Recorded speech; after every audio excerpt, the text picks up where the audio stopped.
Now see, the minute I hit record, then Josh turns around and starts goofing, right? Right? Next time we're going to move it down by him, so he has to... All right. I think, I said week 4. I think we're 4 weeks in. Is that right? I think we're about 4 weeks in. So we don't have, at the end of the day, we don't have a lot more time. I do want to talk to, well, really, Evan and Josh and Andrew and Alex about what the next steps are for you guys, okay? So we've got Casey, who's a catechumen, officially, so we're engaged. He and the church are engaged. You guys are still dating, but we should talk about what the next steps look like. And if you're interested, and if we think it's a good time to, become catechumens toward holy baptism, so let's talk about that. Maybe even, doesn't have to be today, but maybe today or tomorrow. Let's just connect for 5 minutes and kind of get up to speed, okay? But we do want to keep moving regardless. So I always appreciate a short review, not a ton, but just like where have we been? Because as much as we say we meet regularly, 2 weeks is a long time between meetings. So we started at the very beginning. We're on a pilgrimage back toward Eden, okay? Not the physical Eden, not in, ancient Mesopotamia, but what we would call the kingdom of heaven. We talked about the fall into sin last time, and we talked about, the 6th day, and there are 8 days with the resurrection being the day of the new creation. But what was the fall into sin? It was a turn from God who is toward that which is not. And this can seem a little confusing, this language of non-being, because it's inherently philosophical language. But let me sort of distill it, and I think this will make sense. When Moses went up to Mount Sinai, what did he get on Mount Sinai? Do you remember? The tablets. Yep, the 10 Commandments. So Moses goes up on Mount Sinai, and he gets the 10 Commandments. And what's interesting, first of all, we don't need to spend too much time on this now, but in Hebrew, the word here is not commandments like this, like do this. The Hebrew word is dabar, which literally means word. Okay, so this is in essence, literally, he gets the 10 words from God. Now, what does that mean for you and for me? When you think of commandments, do you think of them as law or as grace? Probably law, right? That's our initial thought. But in reality, these 10 words have potential to be both. Okay, so because they're just words. So if you receive them as a gift and you try to live according to them, it's grace and it's love. If you say, I don't want any of that, then it becomes a burden and it's law. Okay? So God is inherently a God of mercy. When Moses goes up, though, and he receives those 10 commandments, and then also you remember when he goes up, this is where this verse comes into play. He goes up and the Lord says, God says, go back to Egypt and get the people and bring them out. And Moses asks, who should I say sent me? Right? He asks God, you're sending me back. I don't think I'm qualified. Who should I tell them sent me? Because if it's just me, they're not going to listen. Remember what God says? I am. He says, tell them I am sent you. Okay? Tell them I am sent you. And of course we know Jesus then in the Gospel of John, I believe it's 7 times, uses this same phrase, I am the bread of life. I am the way, the truth, and the life. I am the man that came down from heaven. But in Hebrew and in Greek, this phrase I am literally means he who is. He who is. Okay, so pause there. He who is means, essentially, he who is reality. Does this make sense? God is the only thing that truly is. And everything else that is in the world gets its isness from God. So, what is sin? Sin is, if this is God who is, you're walking toward God, and you turn away from God, what's the opposite of he who is? Nothingness.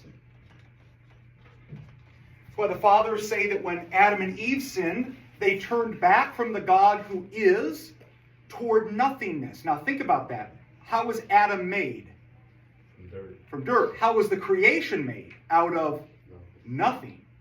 So the fathers say that Adam and Eve and all of us, by turning away from God, are turning back to a pre-created state. Because God made the world out of nothing. Like, you're going from everything to nothingness. This is why idols, right? You think of like the golden calf. I think I've used this analogy with you before. I'm sure I have. When I was a kid, do you remember Morley candy? I don't think they make it anymore, but it was really good. Morley, and they used to do school sales. They'd come and you could buy like a box and you'd sell it. It was very good, like Easter chocolate candy. And they had Easter bunnies that used to be filled with peanut butter. Best combination ever. Now, if you go buy an Easter bunny, what's typically inside of it? Nothing. Yeah. That's what an idol is, right? An idol looks like something that is real, but the minute you crack it open, there's nothing in there. Okay? So when we sin, we turn away from God who is back toward nothingness. And think about all the things in our life that have become like idols for us. They replace God. Could be smoking, could be drinking, could be working out, could be your spouse even. Spouses can become idols. But that's intrinsically nothingness. There's nothing there. Okay? There's nothing there. Sin, so I guess the way to say it is, sin is not a thing. Sin is the absence of reality. Because God is the only one who truly exists. So we think of sins like, oh, I've got all these sins that weigh on me. That's language that we use because we're humans. But sin is really the absence of something. It's nothing. Which shows you how foolish sinning is. Because you're just engaging in something that has no existence at all. Okay? The fall was a turn from God who is toward that which is not. This is why the church never speaks of sin as a thing. Sin is the absence of good. God is the only one who truly is. Anything not God is a turn toward non-being. For example, idol worship. Okay? So, what's the result then? And this is kind of where we wrapped up last time with Adam and Eve. In sinning, Adam and Eve matured too quickly. We talked about that before. How old were Adam and Eve roughly when they were created? Teenagers probably. Okay? And someday you've got kids, I've got kids. Someday when you have kids of your own, if you don't have them, there will be a time where you'll say even something as seemingly innocent as the evening news. You'll say to your kids, oh, close your eyes. You know, they're dropping bombs in the Middle East. You don't need to see that. You're too young. But there'll be a time when they grow up and it's going to be important for them to see that. But that time is not now. That's how we have to think about Adam and Eve. What were they tempted with? The tree of the knowledge of good and evil. Did Adam and Eve know good? Absolutely. They knew God. What did they not know? Evil. So in eating from the tree, now suddenly they know good. They knew good all along, and now they know evil. And so the fathers say, for example, right here, St. Clement of Alexandria, the child, meaning Adam and Eve, the child became an adult by his disobedience. So these kids were very, they were kids. I think of them like my daughter Rose, who's just turned 13. Like that's how we have to think about their age. And yet when they engaged in this sin, they suddenly matured very quickly. They had to grow up right away. And that sin aged them in a way. What happened to the world then? The harmony of the world was broken and chaos ensued. Remember, what's the first thing that God does in Genesis 1? In the beginning, the earth was formless, so it had no borders, and void. It was empty. What does God do? He takes all the chaos of that and he brings it together. So the first thing God does is he orders the chaos. And by falling into sin, chaos comes back. Chaos comes back. Worst of all, death entered into our world. On the day you eat of it, you will surely die. You remember that Eve says this to the serpent. He told us on the day we will eat of it, you will surely die. And what does the serpent say? You will not surely die. Right? You won't surely die. The fundamental result of this fall is death. And the fundamental state of the cosmos, of the world, of the universe is chaos. Death and chaos. Now just pause for a second, because we're talking high-level theology. Pause for a second and think how much death and chaos affect your daily life. Probably a lot. It may not be death, although doing what you did, death was something you saw regularly, but chaos for all of us. Think about how off-kilter we are and how, out of sorts our lives are, even if we think we're really well put together. Death and chaos are the two things that continue to haunt us. Things were returning to the way they were before creation came to be. He created it out of nothing. It was chaos. And Adam and Eve were quickly going back to that. Okay? So, let me read you this longer quote here, and then we'll move on to sin itself, because I think this is an important discussion. This is St. Macarius of Egypt. Adam was created pure by God for service to him, and placed at the service of Adam was all of creation. Remember, Adam had dominion over creation. Adam had been placed as Lord and King of all creation.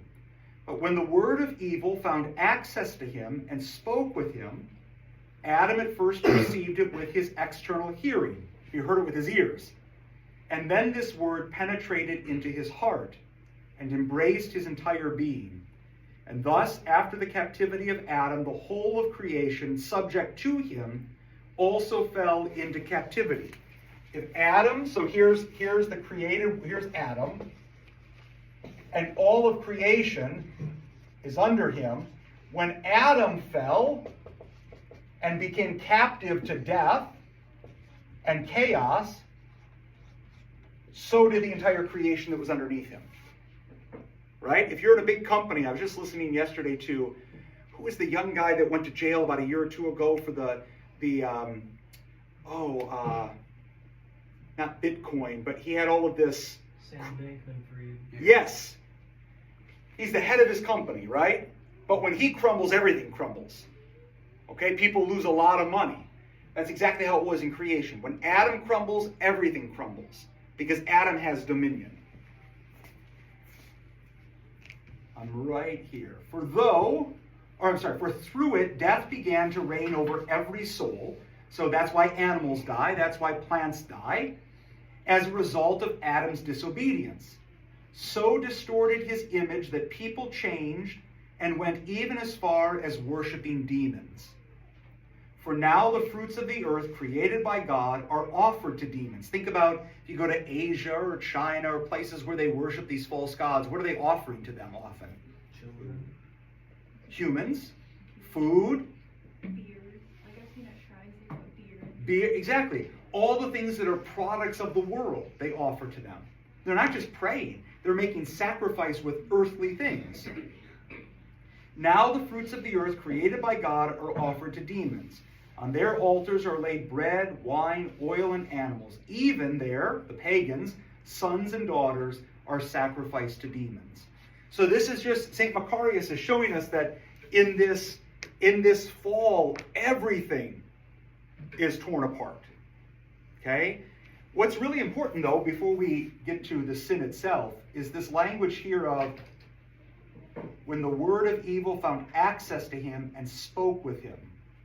So, how did the devil, as the serpent, deceive Adam and Eve? What did he do? What did he do? Made suggestions. Mm-hmm.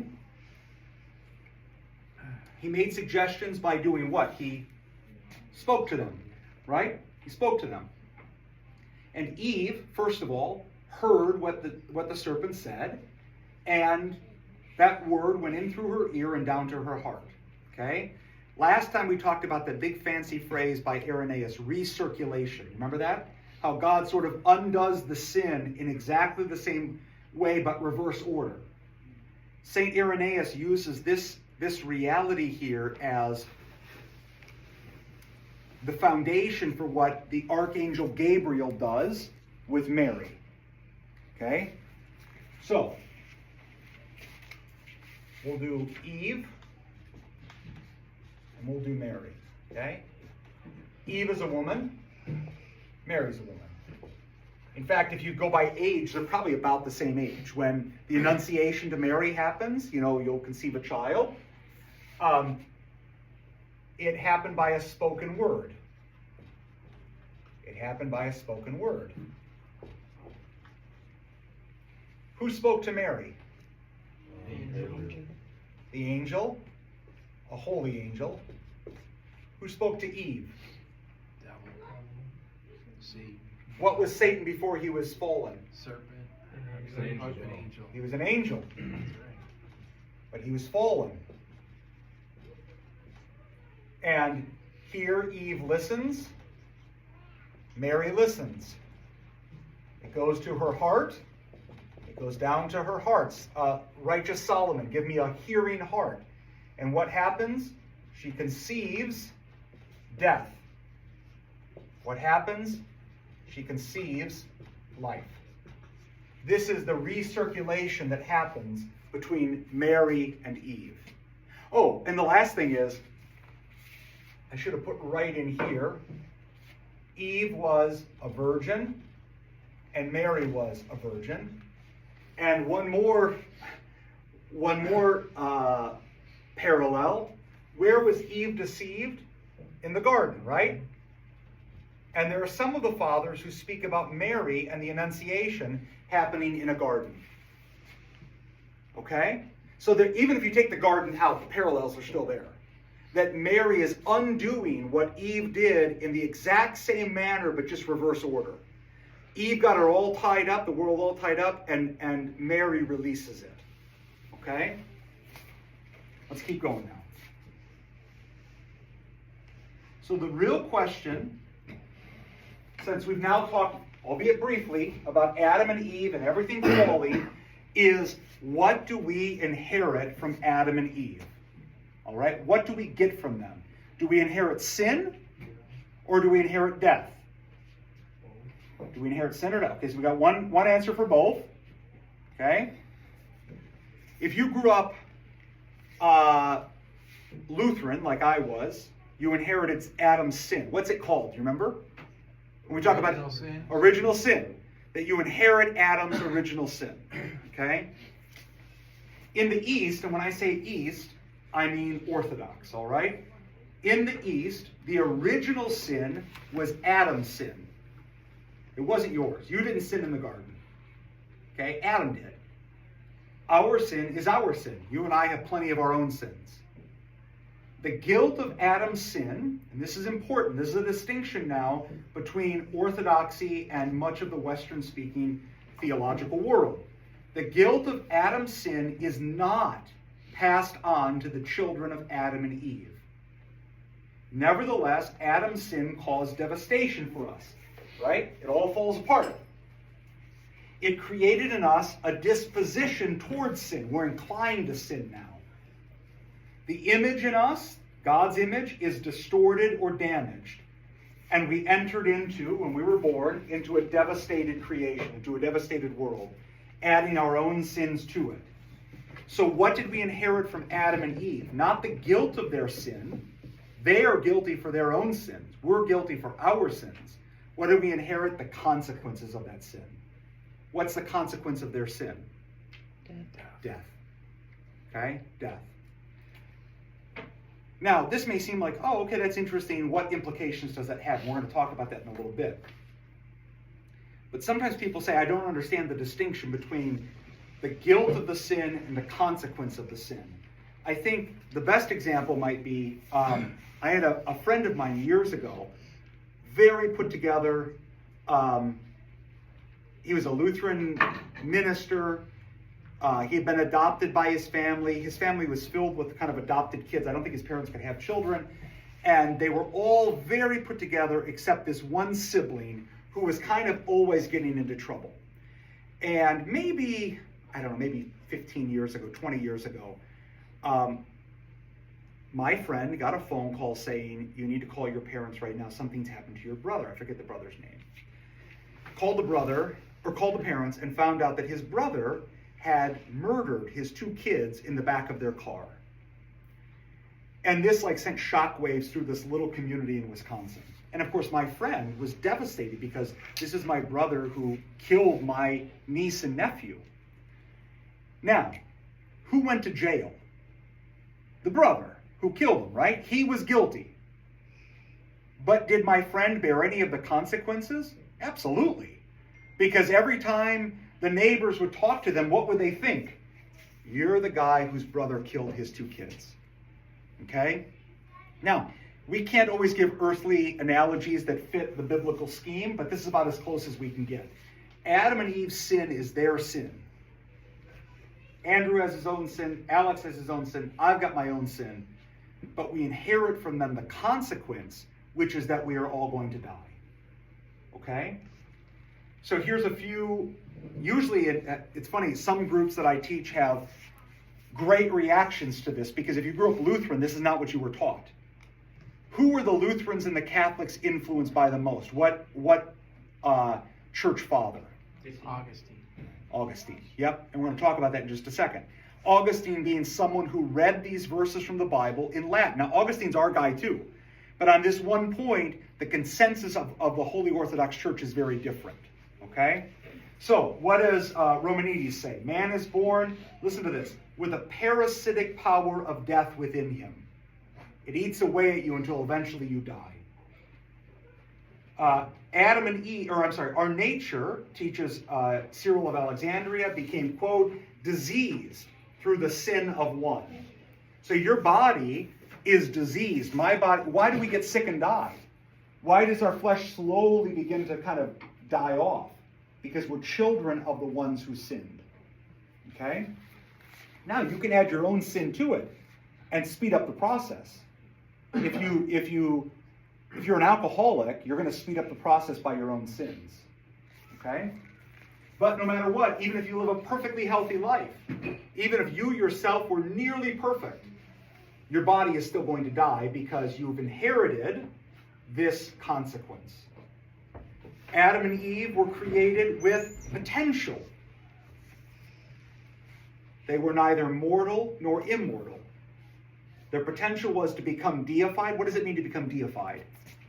You can answer this. What does it mean to become deified? To participate in the divine energies of God. To become God. Small g. Yeah. God became man that man might become God. St. Athanasius. It means that you yourself, by grace, become what God is by nature, which is holy. So they had this potential. So the fathers say they weren't immortal, they weren't mortal, they had potential. It was going to be, how did Adam and Eve choose to live? That would affect then whether they lived forever and were deified or died. And they chose death. Theophilus continues, quote, I'm reading this next one down here. Should he have kept the commandment of God, he would be rewarded with immortality. He'd live forever. If, however, he should turn to the things of death by disobeying God, he would be the cause of death to himself, meaning Adam. So what is passed on is a disease, not guilt. The disease is you're broken, you have an inclination towards sin, the image of God has been distorted in you, and eventually you will die. Okay, now if we did not have baptism, if we did not have the mysteries of the church, if we did not have Pascha, Easter, we would die forever. But even though we have all these things, are we still going to die physically? Absolutely. But the hope is that we no longer fear physical death, which is the consequence we all inherit, because eternal death is now dead. That makes sense? Yeah. Eternal death is now dead. So we talk about two different kinds of death. Are we all going to die physically? Yeah. Unless the Lord returns before that. Are we all going to die spiritually? I hope not, because that's what Christ has triumphed over. Here's an example. It's what I already told you. If a family member commits murder and is sent to prison, you will inherit the consequences of that crime, but you will not be imprisoned yourself. You're not personally guilty. Okay? Now in the West, let's scroll down to here. Got a question. Yeah, go ahead. Oh yeah, go ahead. I'm sorry, I've just been a little bit hung up on the... I don't know how to ask it, but the way I kind of perceived sin coming into the world was a result of them eating from the apple, right? Yeah. So Mhm. if they, so in a way, isn't that us inheriting their sin? Because if we weren't capable of sinning before the eating of the apple, Mm. then Were Adam and Eve capable of sinning before they ate the fruit? yeah. Yeah. By the way, Father Seraphim Rose talks about whether or not it was an apple. And he says, in all likelihood it was. We always think it's an apple because that's what we see in pictures. But Father Seraphim Rose says there's no proof it was an apple. And in fact, some of the fathers say, if it wasn't an apple, what kind of fruit do you think it would have been? Just take a guess. Yeah, it could be, yeah. Be funny if it was. They picked like a big ripe banana. The fathers, if they pick any fruit, they pick figs. They pick figs. Which kind of makes sense because they covered themselves with what kind of leaves after they fell into sin? Fig leaves. By the way, the gospel for this Sunday, for tomorrow, is Philip and Nathanael coming to Jesus. And what does Jesus say? I saw you when you were where? Under the fig. Under the fig tree. Blessed Augustine says God is calling him out from under his sins because we cover our shame with fig trees, with fig leaves. Okay? So, I guess, keep going. What's your next question? I don't know. I'm just feeling number. Yeah. So, Adam and Eve had potential for holiness or sin. Okay? They were not created in such a way that they could only choose good stuff. But that potential does not make them sinners. What makes them sinners? Choosing what is evil over what is good. Okay? So that potential was always there. Because that's freedom too, right? It's freedom. In the likeness of his image. Which is Exactly freedom, right. so like- Yep. So do we have that same potential? Absolutely. But we would have had that potential even if they had not fallen into sin. So what we inherit from them is not the potential. That's part of being made in God's image. You can say yes to God or no to God. What we inherit from them is the consequence of that original sin, which is now we have to die. Okay? You don't have to sin. You do have to die. So what's the great example of that from our faith? The Mother of God, who we believe in time was able to suppress these sins because she lived in union with her Son, but she still dies. Okay? And so I guess maybe to jump ahead for just a second, because I think you raised a question that it's not a bad question. You're a Westerner who thinks in a Western way. And the way the Western church has typically understood this, and by this I mean all Protestants, which was me included, and Roman Catholics, is that by the very fact you are conceived, you are guilty of sin. Okay? Because you inherit from the moment of your conception the guilt of Adam and Eve's sin. So then, here's the difficulty. If you inherit Adam and Eve's guilt at the moment of your conception, what happens if your mother has a miscarriage? Well, you're guilty of sin. You've not been baptized, so where do you go? And the way the Catholic Church has not gotten around it, the formula they've put together is that's where limbo comes into play. We don't know. So a baby goes to sort of an in-between place.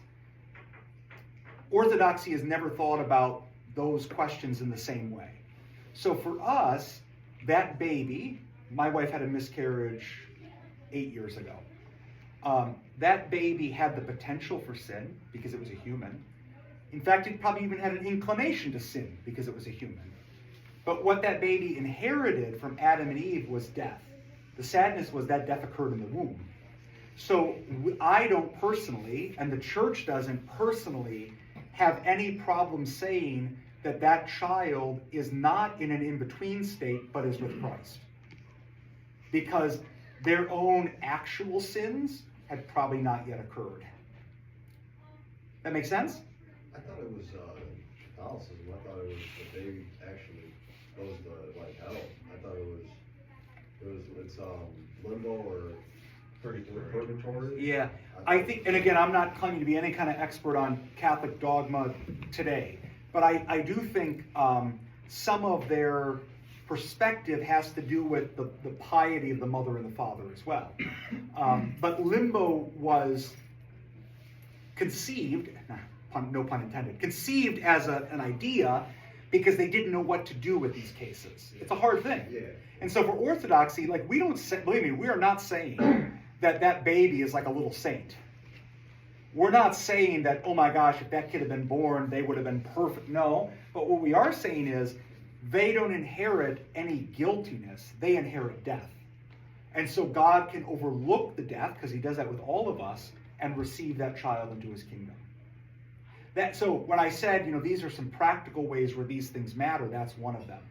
It's also the reason that, and again, I'm not going to push this too hard because you can think about it different ways, but it's also the reason that, we don't feel compelled necessarily to baptize every baby as many Lutheran ministers did in the hospital, because they took Luther's understanding of original sin, which is Augustine's, quite literally. Martin Luther, when one of his babies was going to be baptized, one of his own children, he published the note for the parish. It's like the church newsletter. And he said, no lie, he said, come and see my little pagan become a Christian. Because he understood the full extent of inheriting Adam's guilt. This was essentially an unbelieving child. Orthodoxy doesn't think that way. And so that's why we often wait about 40 days, so the mom is there, that's when we baptize. Now, we don't test God. We don't say, oh, let's wait a year. And if we baptize before that, it's okay. But we also don't go running to the hospital saying, this baby's got to be baptized today because it's an unbeliever. That makes sense, Josh? Mostly. Okay. Well, let's keep going because it may clear up, and it might get even more cloudy, but we'll see. So the West, and I give you the West here because that's where most of you are coming out of. The original sin was Adam's sin, and yet by virtue of our humanity, we're born, and I guess I should clarify, and I will, just for future classes, being conceived and or born, that sin becomes or is inherited as our sin. So why are you a sinner? Because you've inherited Adam's sin. Now you've added your own to it, but Adam's sin is your sin. You're guilty of Adam's sin. Okay? Therefore, we inherit from Adam the guilt and the consequences of his sin. We inherit both his sin and his death. Everyone is guilty, even without any personal sin committed. Now pause here. This is why in Catholic dogma, we talked about this last time, what's the dogma they use when they talk about the Mother of God and her sinlessness? What's it called? Immaculate Conception. Immaculate Conception, which essentially says we believe that Mary, as a human, is a sinner, or potentially would be if she was conceived by her mother. Therefore, she will inherit the guilt, which is death, and the guilt and the consequences, which is death, of Adam's sin. So in order to get around that, because you can't have a woman who is full of original sin giving birth to Jesus, how do they get around that? The dogma of the Immaculate Conception. That before she was even in her mother's womb, that stain of original sin was removed. That make sense? How many of you were you were Catholic? How many of you were Catholic? You were, yeah. So a whole different way of approaching it. So the Mother of God then becomes kind of an anomaly. She's unlike anyone else because you can't have her inheriting Adam's guilt. You can't have her as a sinner. So you got to find a way to cleanse her before she's born. Before she's conceived, actually. So at the moment of her conception, Rome teaches that stain of original sin, that guilt, is totally removed. She's the only person in all of human history to have it removed like that. But then that would be she wouldn't die, right? Exactly. That's why often when you get to the Latin West, the Roman Church, When they talk about Mary's final moments here on earth, they talk about her assumption into heaven. For us, she does go up to heaven, but she dies first. What is a little confusing is, not to get too far down a rabbit hole, but it's a little inconsistent, is you have Eastern Rite Catholics who essentially look Orthodox, but they're under the Pope, who do not believe that Mary was assumed sinless into heaven alive. They believe what the Orthodox Church teaches. So then you have someone like John Paul II, who comes out and says both can be true. That's nice, but then what do you do with this? That's the problem. Okay? So for us, Mary, I'll come to you 1 second. For us, Mary is conceived as any child is conceived. Did she have personal sin? Some of the fathers say yes, she did when she was young. Some say not. But as she grew up, she, through the intervention of God's help, the Archangel Gabriel speaking to her, she suppressed this desire to sin, lived a holy life, and died like everyone else, but was taken up into heaven in her body because she was so united to her Son. That's the Catholic perspective, right? That's our perspective. Okay. That her sin was suppressed. It wasn't like the whole inclination was removed. Right. Immaculate Conception, no possibility of sin. Okay. Orthodox, possibility, desire was suppressed because she was united to her Son. Yes? I don't understand, like, if the consequence of Adam's sin was such that we have a proclivity to sin. Yeah. If Mary didn't have that proclivity, she would have to not, like, our nature was changed such that we have a proclivity to sin. So if Mary didn't inherit that, she almost has like a different nature. Bingo. Yes, exactly. That's well said. Thank you. And that's why, and I don't know how else to say it, but Mary, the work of Mary then, without the proclivity to sin, Roman Catholic, almost becomes mechanical. Yeah. That makes sense? I'm not being disparaging, but that's the way she becomes a vessel. I need a pure vessel without the proclivity to sin, and I will put Christ in there and she will give birth to him. Whereas from the Eastern perspective, she is much more aligned with us as fellow human and as mother. Okay? Question? Okay. So, this all comes, the only reason we're having this whole discussion is because of a translation of Romans 5:12. That really is the foundation for this whole dispute. So, before the time of St. Augustine, the Western Church was not saying, at least universally, there probably were some who did, was not saying every conceived human being is guilty of Adam's sin. This comes from St. Augustine and a translation of Romans 5:12 from Greek into Latin. Okay? I'm going to give you the English and then I'll show you what he did. So in Romans 5:12, it says, "Therefore, just as through one man, Adam, sin entered the world, and death through sin, and thus death spread to all men because all sinned." That's the English translation of Romans 5:12. Augustine took these Greek words, ethon, because all sinned, and he translated it as in whom.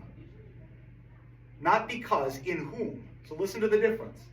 "Wherefore, as by one man, Adam, sin entered the world, and by sin death, so death passed upon all men, in whom," who's the in whom? Adam, "in whom all have sinned." You see the difference? You understand? Here, because we've all sinned, your sin is your sin, my sin, we've all sinned. Here, in whom we've all sinned. You're a sinner because you're in Adam. So that's where this whole thing becomes then a dispute. Okay? And Augustine is 3rd or 4th and 5th century. So 300s and 400s. And it really, and again, is there more to it than this? Yes, absolutely. But this is sort of nuts and bolts, foundation for how we get these differing opinions. Greek to, well, just Greek is because all, but when he translated it to Latin, he chose a different translation of these two words here in Greek. He chose in whom. And that made for a huge theological difference. Okay? So I guess what I'm trying to say is, not like Augustine is a bad guy. It's not like every devout Roman Catholic, is guilty of a huge theological misunderstanding. But it shows you how one person translating something one way, possibly inaccurately, can lead to a multitude of misunderstandings and differences of opinion. Is that just because it can't be certain words just can't be translated? Could be, yeah. I mean, I don't know enough about this Greek phrase in Latin to know if there was another way to translate it. But, and again, I'm saying this knowing that we're recording it, but you have to also wonder Augustine's ability with Greek. How good was he? Because he's a Latin-speaking father. So when you get people like Cyril of Alexandria, Cyril of Jerusalem, Athanasius, if they were translating this, it'd be very different because they're very fluent in Greek. Okay. So that's part of the, what was his ability in Greek as opposed to the Greek fathers? Yeah. Did any Greek-speaking fathers after Augustine see what he said and respond to it? Yes. I mean, you have it even at various councils responding to it. I'm trying to think of who. There is someone, and I can't remember off the top of my head, who explicitly, did I include it here? No, I didn't. Who explicitly responds to it. But you do have, what would be coterminous or concurrent fathers kind of taking different approaches and being a little critical of Augustine. So the way we talk about it in Orthodoxy is Augustine is a saint, but that's in spite of this, right? Not because of this. It's in spite of this. Yeah. So you know how the circle of Mary, I don't know how to say it, but fixing the mistake that Eve made. If you believe in the Immaculate Conception of Mary, doesn't that kind of not work? Because you're not saying yes to God if you don't have the choice to. Yeah, that's well said. I think you're saying it in a way that probably everyone understands it, and I think that's very helpful. If the stain of original sin and the proclivity to sin is not there, then how free are you? Right? And that's a good point. If you're not free, then this listening and taking to heart and choosing is not there. Yeah, exactly right. And so I say this in my doctoral dissertation, and there I could be a little, not as, I didn't have to be as guarded in what I say, because I wasn't writing for a parish, right? I was writing for an examination committee. But basically it makes Mary into mechanical, I would say. I think even there I said, it's almost like a puppet. She's used for a specific purpose. But the freedom to say no is really not there. Yeah, and the importance of that too is it empowers us into fulfilling God's will in a way that, Mary is the representation that through your purity you could, it enabled the possibility of Christ becoming incarnate. Absolutely, And yep. If she didn't have the choice in any of that, then it's predetermination. That takes away the meaning of our own lives. That's well said, yeah. And the fact that Mary can freely choose this and suppress these sinful desires means that that's possible for all of us. If the Immaculate Conception is true, then it's really only possible for her. Yeah. And that's why I think I said even last time, you get really prominent Catholic thinkers like Thomas Aquinas, right? Considered in the Catholic Church a doctor of the Church, and a saint who said it doesn't make logical sense. It just doesn't. And again, that's why if you go back and read even Latin-speaking theologians early, before Augustine and even after Augustine, they understand this very differently, because this was not the consensus belief in the early church. Everyone believed that we inherit death from Adam, not the guilt of his sin. Proclivity, absolutely. Is our image now marred? Yeah, it's very dirty. It's got to be cleaned up.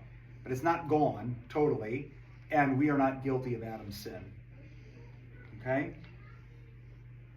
One thing that, Yeah. that So we're calling. that I've had thought that with the,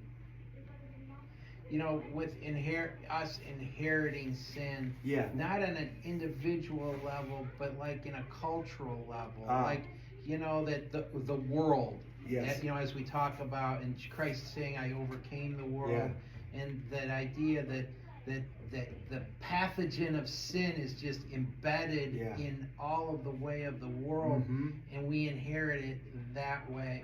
I in my head, that's how I kind of conceive it. I think it's orthodox. But it's not like I was born like damned. womb. Yeah, damned, right. You know what I mean? Yes. But we come right in out of the womb into this world that is thinking and feeling, and everything is toward nothingness.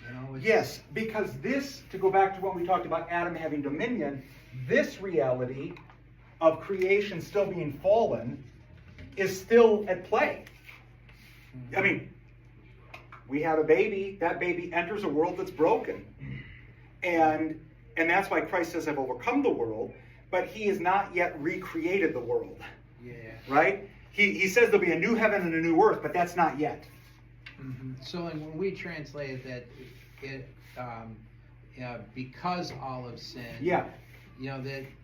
that's kind of that's in part at least saying Absolutely. that we're just entering into the thick of it. Yes, that's right. Of the mess. The Yes. chaos. And this is why we do have in Orthodoxy people that are holy people even walking among us.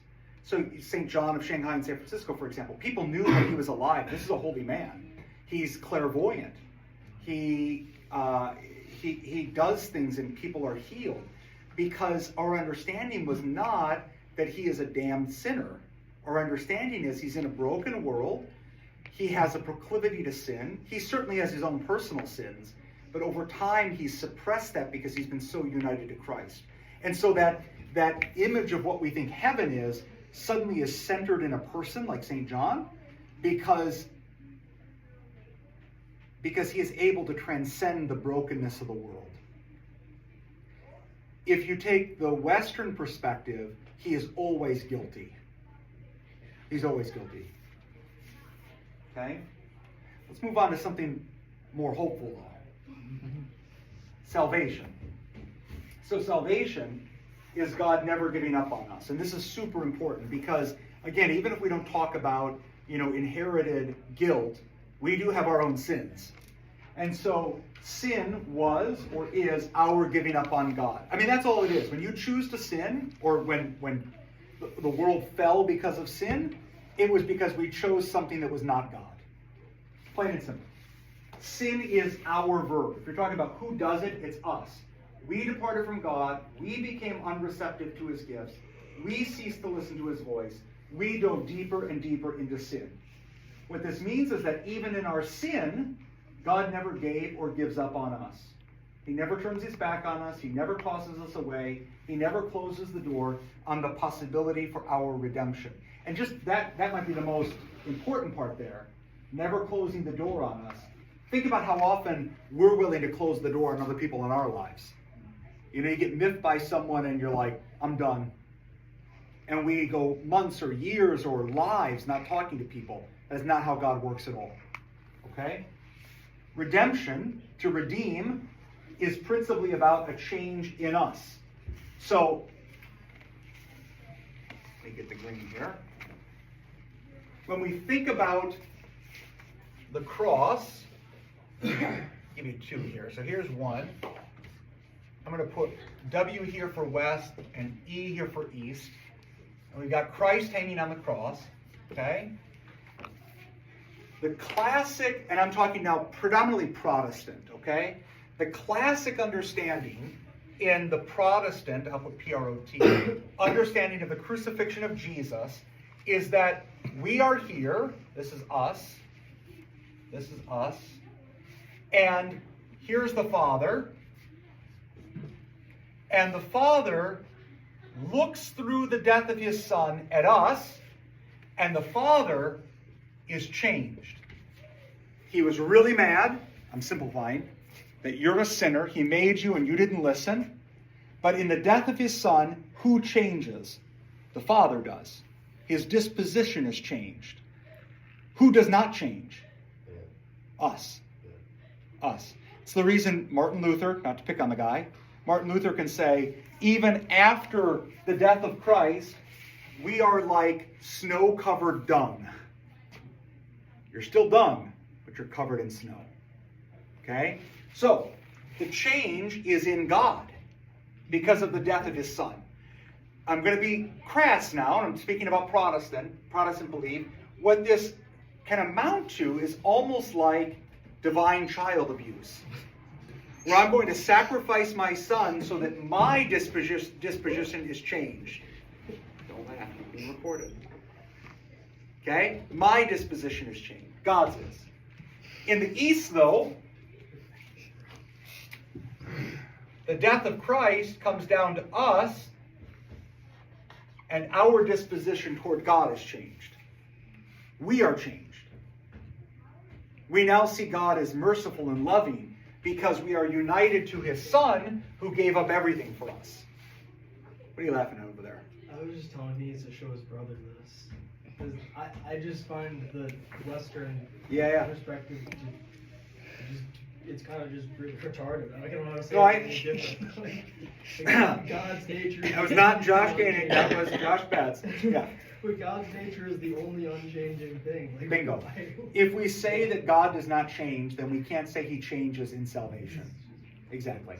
Exactly. There's an immutability to God.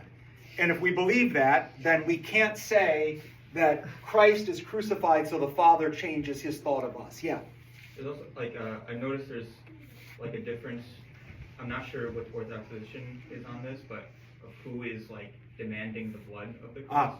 Between whether it's humans that are demanding, even the sacrifices in the Old Testament, where that's a human demand that God is sort of condescending by participating in to try to reveal himself, or whether it's God that's demanding the blood because he's angry at sin and Yes.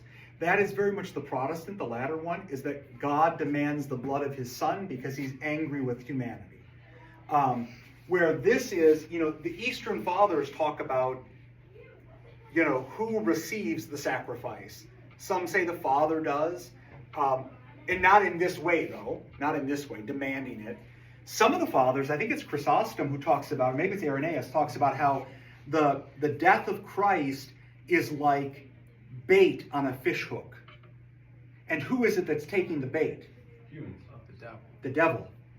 Okay. The devil thinks, Christ thinks that the devil thinks God has lost. I finally have him. And he uses the imagery of a fish, like the fish eats the bait, Christ on the cross, and is destroyed by it. Right? He tramples down death by destroying the evil one.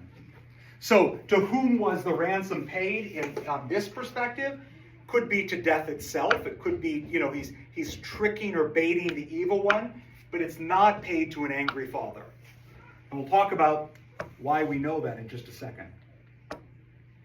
So, redemption is principally about God in Christ taking us back from death itself. We have gone astray. We have enslaved ourselves to sin, to death. We cannot free ourselves. Christ redeems us by giving his life. He is life itself for our death. It's that exchange. So we have death. That's what we inherited. Christ is life. So by dying, he exchanges our death for his life. Because he takes our death. That's what he dies. It's not a superhuman death. I mean, you see in his own crucifixion the agony of it. But in exchange for that, he gives us life.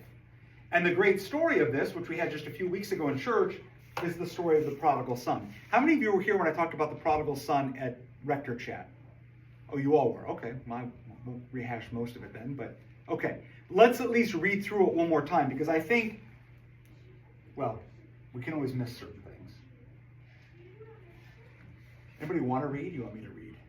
I remember when I served as a Lutheran pastor, the first church, They had a big group of retired people, and they would meet every Wednesday. They called it the Joy Group, Jesus, Others, and You. And I was young and a little more brash. And I said, after several months here, it should be called the Yaj Group, You, Others, and Jesus, because that's the order of things. They didn't like that. But I said in the first week, I said, we studied the Psalms, and I said, who wants to read? And this one older man raises his hand, and he says, Pastor, we pay you to read. Don't ask us to read. Oh, okay, I guess that's how, this is a group of like 80 retired people who come every Wednesday. Okay, I see how this is going to be. Anybody want to read or you want me to read? Okay, I'll read. Then he said, a certain man had 2 sons. The younger, and remember, who did not get the share of the inheritance typically? Younger.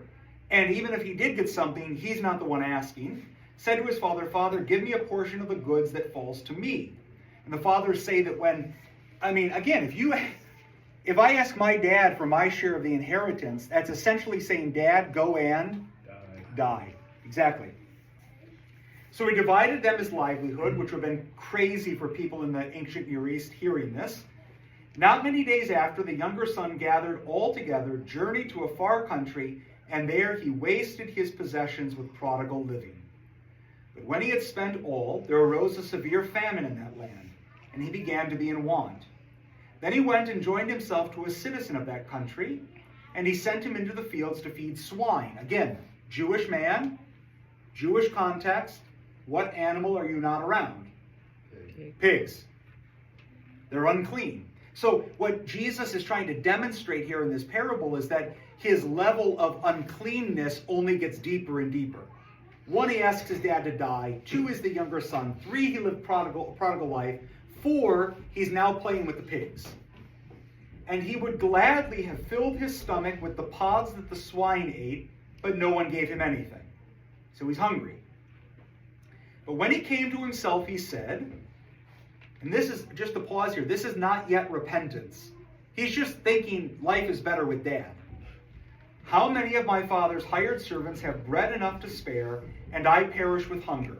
I will arise, the Greek word there is the same for resurrection. I will arise and go to my father and will say to him, Father, I have sinned against heaven and before you, and I am no longer worthy to be called your son. Make me as one of your hired servants. So, what the son plans, what's the plan? The plan is to make a deal. Okay, the plan is to make a deal. I'm going to go back to dad, because life's better there. I was a son. I'm just going to ask to be a hired servant because I know that I will have something to eat. All right? So he's not yet had any remorse for his sin. He just knows, I'm hungry, I need something. But when he came to himself, okay, I will arise, go to my father, make me one of your hired servants. Verse 20. And he arose and came to his father, but when he was still a great way off, his father saw him, had compassion, and ran and fell on his neck and kissed him. And the son said to him, Father, I have sinned against heaven and in your sight, and I am no longer worthy to be called your son. Okay? Now look up here at verse 19. This was his plan. I've sinned against heaven and before you. I'm no longer worthy to be called your son. Make me like one of your hired servants. Now what does he actually do? Father, I have sinned against heaven and in your sight. I am no longer worthy to be called your son. What is missing? The deal. Right? All that's there is his confession. Father, I sinned against heaven and against you. I'm not worthy to be called your son. What he doesn't say is, make me as one of your hired servants. Question is why? Why does he not say that? Because dad's kissing him. Because he sees in dad's eyes and in dad's face, he doesn't have to make the deal. He sees it. Okay? But the father said to his servants, bring out the best robe and put it on him. So he's royalty. When I think of like Joseph in the Technicolor dream coat, he's royalty now. Put a ring on his hand. That means you're part of the family. It's a signet ring. Sandals on his feet. Only slaves and servants went around barefoot. And bring the fatted calf and kill it. Let us eat and make merry. For this my son was dead and is alive again. He was lost and is found. And they began to be merry. Okay? So this is the story of our salvation. If we go back up here to where we were, we have inherited from Adam and Eve not the guilt, but the consequences of their sin. We die. We have a proclivity to sin. We like to sin. Sin is no thing at all. Sin is the lack of something. It's divine absence. It's the absence of good. But we engage it because we're drawn to idols. A lot of us probably, maybe even some of you here, think that by being here, by coming to church, this is in some small way, a deal you're making with God. God, my life is a mess. If I just come back to church, please make it better. And what God is saying is, no deal. I just want to be your father.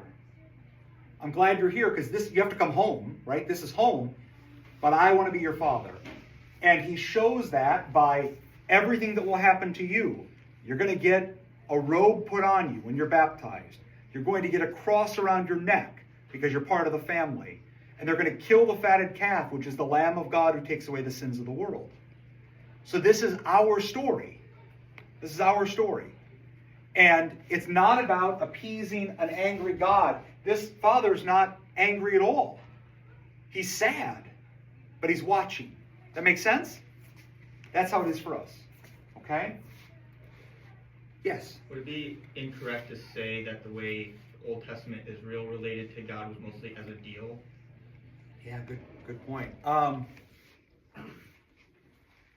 Yeah, I mean, as a whole, probably so. I mean, you don't see that in every instance, but there is a lot of negotiating going on, right?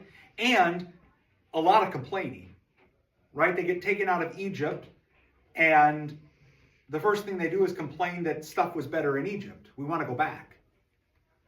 Think about how much bread we had back there. We want to go back. So there is a lot of complaining, a lot of ingratitude, and a lot of deal making. And Moses is the one who's got to bridge that gap because Moses is their priest, essentially. Right? Yeah. Would it be inaccurate to say that the Old Testament is literally a testament to humanity's struggle to understand God's will? It would be, but I wouldn't push it too hard because there is, an ancient heresy that says the Old Testament has a God who is sort of angry with us, and the New Testament has a God who loves us. No. That's not what you're saying, but you can get there if you push that too hard. Yeah. Because it's the same God. But their understanding is different.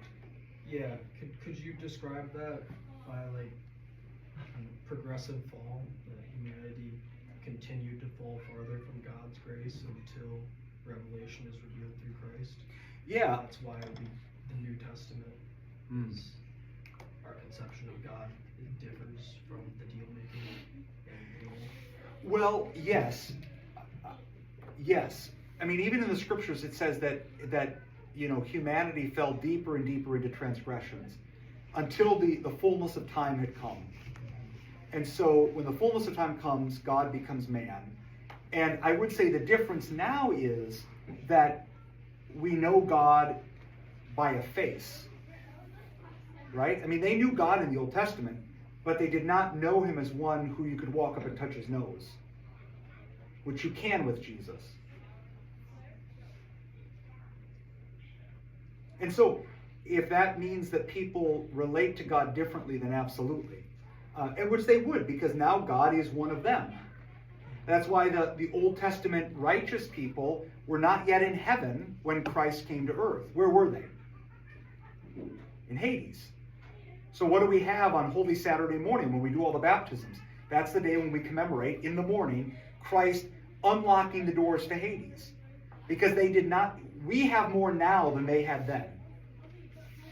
And it's not an exaggeration, it's not a figure of speech. We literally have more now than they had then. Because we know God with a face, and we have him sacramentally. So doesn't that lower the standard of expectation in the writings of the Old Testament when we think about, like... You mean for us? Like, does it lower the standard for us or for them? For the writers themselves. Well, yes. I mean, I think you're asking a question that gets to the nature of revelation. What did the authors know? They knew the promise. They didn't know the full story. They knew the full story insofar as they knew what was going to come. But all the details they don't have like we have now. But they were still inspired, you know. But it is of a different... This is why on a Sunday morning we don't read what? The Old Testament. It's read in other offices in the church. It's read in other services like Vespers. But it's not, doesn't rise to the level of the epistles and the Gospels. And even there, the Gospels outrank the epistles because they're the life and the deeds and the words of Jesus. Yeah. We venerate the Gospel book. We don't venerate an Old Testament book in the same way. So yeah, there is that distinction because now the fullness of time has come. Yeah. But that means the stakes for you and for me are higher because we know the story. Yeah, we know what happened. Yeah, it actually raises. Absolutely. Because of, Yep. So we can look at the Old Testament and say, oh, they didn't have the full story. And yeah, but now for us, we do. Yeah. Apostasy is a greater sin now because we know what we're leaving behind. Mm-hmm. What else? Other questions? Comments? Thoughts? Does this make sense? Yeah. Okay. So when we come back next time, and maybe I can chat with a couple of you now since we've got 15 minutes or so. But next time we'll start talking about the mysteries: baptism, mysteries of initiation, baptism, chrismation, and Holy Communion. Then we'll go on to ordination and marriage and all of that. We're going to begin to lump some of those together. But now that we've got, here's what humanity is like, here's the world, how do we now have a share in Christ's life? That's next time. All right? Any questions about anything? You sure you're okay? All right, let's stand and pray. It is truly meet to bless thee, the Theotokos, ever blessed and most pure, and the mother of our God, more honorable than the cherubim, and beyond compare more glorious than the seraphim, who without defilement gave us birth to God the Word, the very Theotokos. Thee do we magnify. Through the prayers of our holy fathers, O Lord Jesus Christ our God, have mercy on us and save us. Amen.